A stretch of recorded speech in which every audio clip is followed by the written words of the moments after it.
Okay, can you hear me okay up the back there? Yep.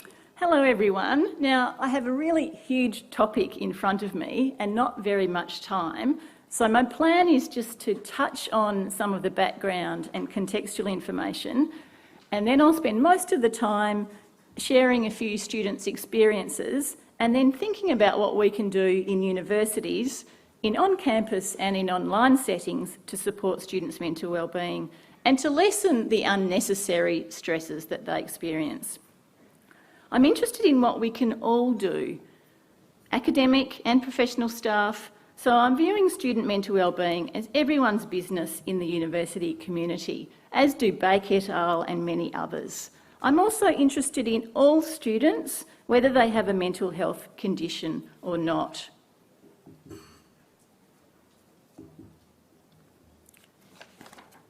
To start with, a quick reminder of our context, and Glenda mentioned some of this earlier.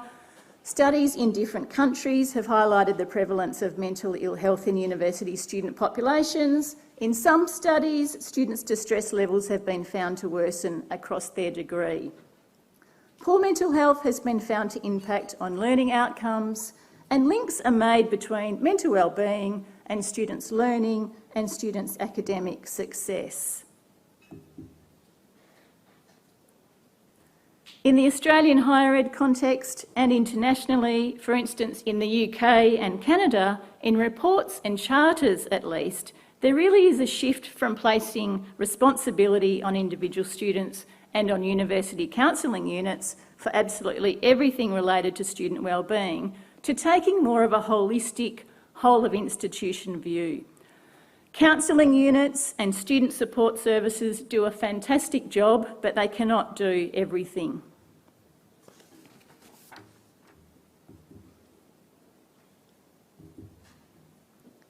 A bit more context to consider. In the first box here, recommendation 8 from the Higher Education Standards Panel in the report in 2018 is really important. It states that every institution should have an institution-wide mental health strategy and implementation plan. Action 6.3 in the Productivity Commission's report makes a similar point. And in the second box, I've listed the standards in the Higher Education Standards Framework that are related to mental health and wellbeing. And one of TEX's compliance priorities for 2022 is student wellbeing and safety. Now, I'm approaching this topic as an educator and as a researcher, and my presentation is based on findings from my NESHE Equity Fellowship. NESHE, as you mentioned, is the National Centre for Student Equity in Higher Ed. This was a mixed method study, and the target group were mature age students in regional and remote Australia. You might be wondering how that target group is relevant to all students or to your institutions. Well, I think we can actually learn a great deal from the experiences of students in equity groups, such as regional and remote students, and also students in equity-like groups, such as mature age students. In fact, many of the target group were studying online, juggling work and children, and the challenges that they have, those sorts of challenges that are fairly normal for them outside of a pandemic, are now the new normal for many of us, for staff and students. And it's also totally relevant if we think about Minister Clare's comments in his speeches and in the Accord announcement last week. There really is a clear focus on equity groups. For the purpose of the research, I understand mental wellbeing as being able to manage the normal stresses of uni and life to be productive and fulfilled and have a meaningful life, and that's paraphrasing the World Health Organisation definition. So a student might be able to meet the normal stresses of uni and life by having their psychological needs met. That's one way of looking at it. And I'll just draw your attention to the combination model here, this diagram on the slide, and this draws on Baker et al. And Woodyat's work, and they draw on self-determination theory. So we can think about these needs in terms of how we teach, how we support students, how we design courses, everything we do in our institutions. What are we doing that gives students some agency? What about a purpose? What are we doing that helps them connect with their peers? What are we doing that helps them experience a sense of belonging? What helps them in their learning to experience growth? And it's also worth mentioning the ecological systems theory, because this is a way of moving beyond the actions of individual students right in the centre, in the micro layer there, and shifting to the broader system, such as the culture of a university, of an institution, the rules and regulations, and broader again to higher education policy. So I'll return to this a little bit later. I'm just going to look at a few findings. So a major part of the research was finding out from the students what impacts on their mental wellbeing. And for this group, the complexity of their lives has a lot to do with it. They were often caught in a juggling act. They were balancing multiple roles and responsibilities at home, as parents, at work, in their community and university. This rather striking figure here, 47.7% of the survey respondents considered withdrawing or deferring from their studies in the year that I did the survey, and this was just prior to COVID. And the top two reasons were stress and feeling overwhelmed with their university study load, and you can see I've got a few more in the list there. The fifth one is financial difficulties, and there are a lot more that I haven't got on the slide. A couple of interesting statements in the student survey. While more than half of the respondents agreed or strongly agreed that they had at least one person they could turn to at university for support, that's great, but what is really concerning is that nearly 1/3 did not. Also of concern is that 46.7% of respondents reported not having a supportive peer group. Students' university experiences in this study really varied. Some students could not fault their experiences. They felt known, they felt catered for, they felt connected. Other students, however, felt isolated, invisible, unsupported and undervalued.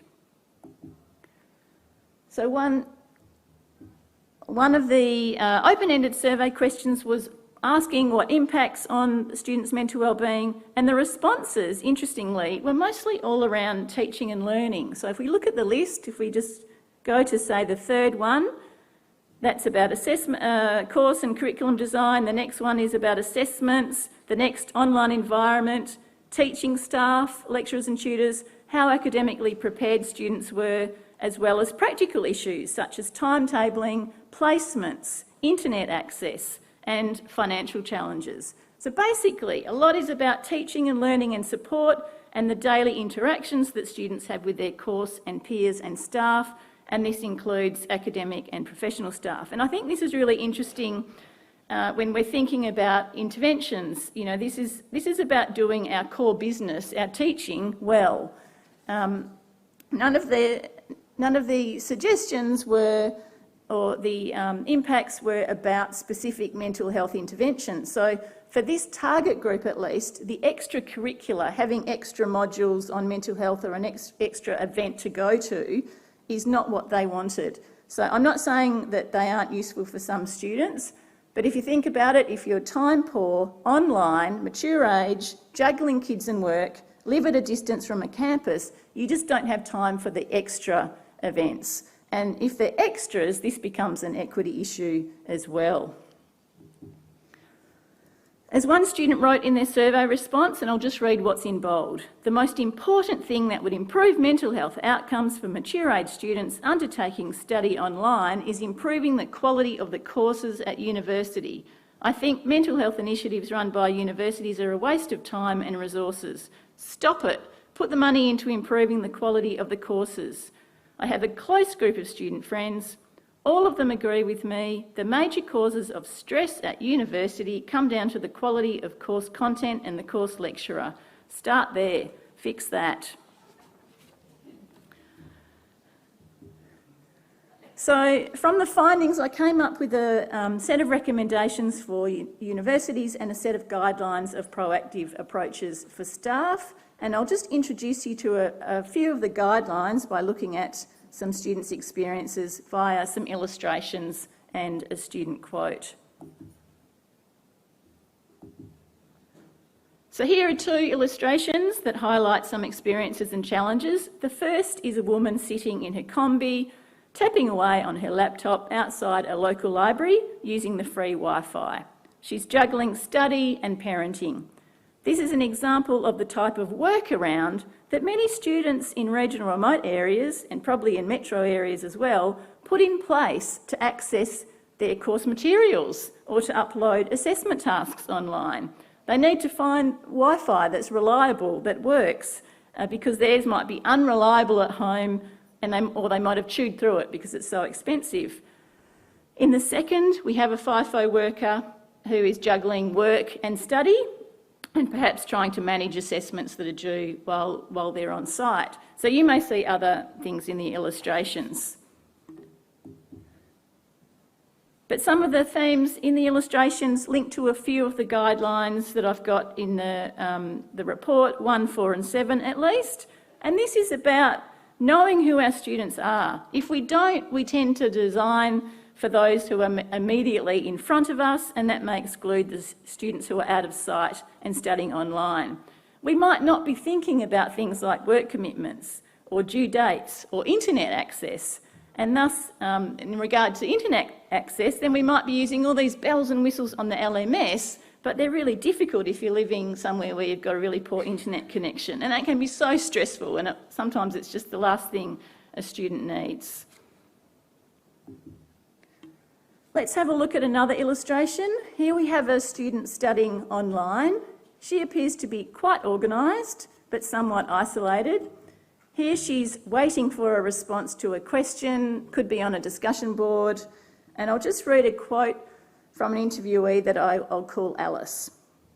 "That is one of the biggest things that holds you up on assessments, is you've got a question, you post the question to the forum, you have a look and it hasn't been answered. Or you don't really understand it still, and sometimes it can take a while to get a response from one of the teachers." This waiting can be really stressful for an online student, especially when they have an assignment due. And it's far easier for an on-campus student to just ask a question, during a lesson or in the break, between lectures, in the corridor, or ask a peer. Several of the guidelines could be relevant here and easily solve the issue, such as considering the online environment, number 4 guideline there, and having clear expectations around when the discussion boards are checked. So I've shared some students' challenges so far, but there are also numerous examples of students being supported, and these are often related to the important role played by staff, by academic and professional staff. I'll just share one excerpt from an interview with a student called Andrea, who was studying on campus, on a regional campus. She lived in an outer regional area. And so I was just lucky enough to run into my English tutor, who I built a really lovely rapport with. And she just happened to say to me, "Is everything okay today?" And I was like, "No, it's not." And then she was the one that steered me towards the coordinator of disabilities. And I remember saying to my tutor, "Oh, but I don't have a disability." And she goes, "Well, you kind of do, but it's a mental health one." And that's when uni life became a bit more doable for me. So Andrea had this lovely rapport with her English tutor, and she felt she could share that the English tutor asked the question, and she felt comfortable enough to reply honestly and say, "Yeah, things are pretty difficult at the moment." This English tutor referred her on to the disability advisor, and the disability advisor was fantastic, put in a great learning access plan, and things changed for the better from that point onwards. But that takes the tutor to have the connection with the student, to be aware of the great services in the university. And I've just found this again and again. I'm continuing to look at this data, and it doesn't matter what angle I'm looking at, so much of it comes back to relatively small actions by staff that make such a big difference. Another aspect, or another question to ask, is why? Why the variation in experiences? And in the discussion in my report, I have, I asked this question, I think we've got all these guides about how to teach well and what inclusive practices are. What's occurring that in some courses, some curricula, some delivery of materials, it's all so inclusive, and then in others, even within the same institution or in the same discipline area, it's not inclusive. So to unpack the why question, I think this is where ecological systems theory is helpful because we tend to focus on the micro and sort of blame students or blame online tutors or blame lecturers when we need to shift our thinking, and of course it's far more complex. And we can shift our focus from students and staff on the ground to the layers more peripheral to them. And I think the experiences of the students in the illustrations could be explained, some of their experiences could be explained by looking further afield than just at that micro level. The macro system, I think, is really just quickly interesting that cultural impacts are really powerful. And in my report, I argue that in many cases, we're still stuck with this outdated understanding of what it means to be a student. And when we're stuck with that outdated understanding of what it means to be a student, we design our courses for students who are, say, the traditional student or the student immediately in front of us. And in doing so, we're missing out, we're missing a lot of students who are in the institutions. Back to that quote and illustration about the student waiting. I mean, there's many explanations for that. One might be around expectations. Perhaps the student wasn't aware of when the discussion board was going to be checked. That might not have been made clear. There's also a resourcing issue here. Perhaps the online tutor was being paid 2 hours a week to check the discussion board. Perhaps it requires 10 hours a week of work by the online tutor. So in that case, we're looking further afield in that diagram from moving out from the micro. Okay, I'm just going to finish off now by looking at what can we do. So if you have student-facing roles, then there's proactive strategies that I've mentioned in a document. I've just popped this handout on your tables you can have a look at. But if you don't have a student-facing role, you might be responsible for your university's strategies and policies. You might be on a teaching and learning committee. So in addition to the guidelines, I have this set of recommendations. And if we know, from this target group at least, that students want the basics done well, they want teaching to be done well, and we know that being inclusive in course design is really important, then what can you do? Well, you can have a look at recommendation 3 here, and that is that universities resource and support staff to take inclusive approaches. We can't just say take inclusive approaches. We need professional learning opportunities.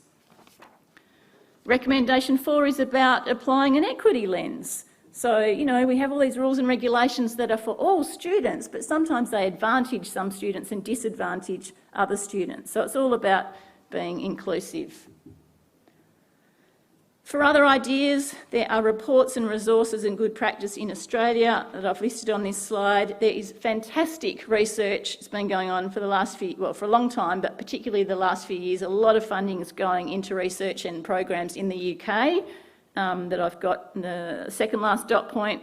They've done this amazing project where they've got all these case studies. They've been looking at curricula and teaching, and now they have a toolkit of case studies. So for links, just check out the document on the right-hand side, and that's on a flyer in front of you somewhere. What else can you do? At the beginning I mentioned HESP recommendation 8 and the Productivity Commission action about having a mental health strategy. Has your institution got one? Yeah? Is it current? Actually, has your institution got one? Hands up if they have. Okay, is it current? Okay, couple of hands. If so, is it as good as these 3? These are 3 that are by VU, Sydney Uni and CQU. You can find them on their websites. They're publicly available. They're really inspiring, actually. Like they're all different, but they have used either the Origin framework or Baker et al.'s framework or UK work as a base, and then they've tailored them to their own institution. So that's fantastic. If you have a plan, does it include staff mental wellbeing? Because of course we cannot focus on student mental wellbeing without focusing on staff mental wellbeing. And I don't have time to go into staff mental wellbeing today, except to say we've got to consider students and staff mental wellbeing. There can be quite an emotional load to carry as someone who's teaching if students are unwell, stressed out, etc. So now I will, this clicker, finish off just with 3 final points. to say, firstly, what we do in teaching and learning in the curriculum, in the learning environment is really important, and it does impact students' mental wellbeing positively and negatively. Focusing on teaching and learning and on the curriculum is a way of reaching all students as well, so that's more equitable. We're not relying on extras in that regard. Secondly, mental health and wellbeing is complex and complicated. There is no one solution or simple act to enhance student mental wellbeing. We need really comprehensive, multifaceted approaches and plans. We need to be inclusive. To do that, we need to know who our students are so that we design courses for them in all of their diversity. And thirdly, there are proactive approaches that teaching and professional staff can implement, but staff need to be supported and resourced to do so and have opportunities for professional learning. So I'll stop there. Just a couple of acknowledgements and my contact details, and thank you very much. And yeah, feel free to send me an email, and this handout should be on your table, or there are some around the place. Thank you.